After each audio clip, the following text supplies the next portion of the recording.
Berita tergempar, seorang pengurus jualan sebuah syarikat elektronik rugi RM1,500,000 akibat pelaburan emas. Kalau nak tahu, tengok video ni sampai habis. Jangan lupa untuk like, save dan share untuk rujukan pada masa akan datang.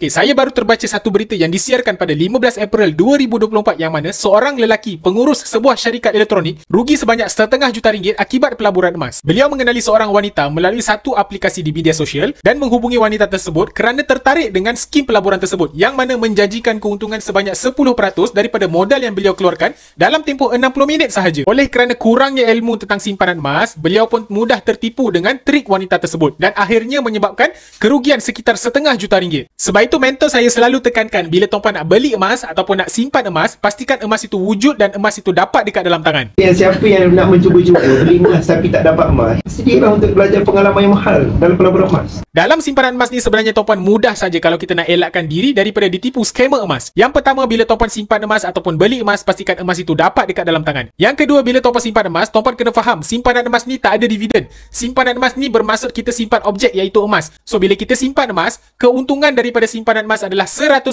daripada kenaikan harga emas itu sendiri. So tuan-puan jangan mudah terpedaya dengan skim-skim cepat kaya yang bertopengkan emas. Nak mulakan simpanan emas dengan ilmu yang betul bersama Public Gold? Boleh rujuk pin video saya akan bantu tuan-puan sebaiknya. Dapat sesuatu? Boleh follow.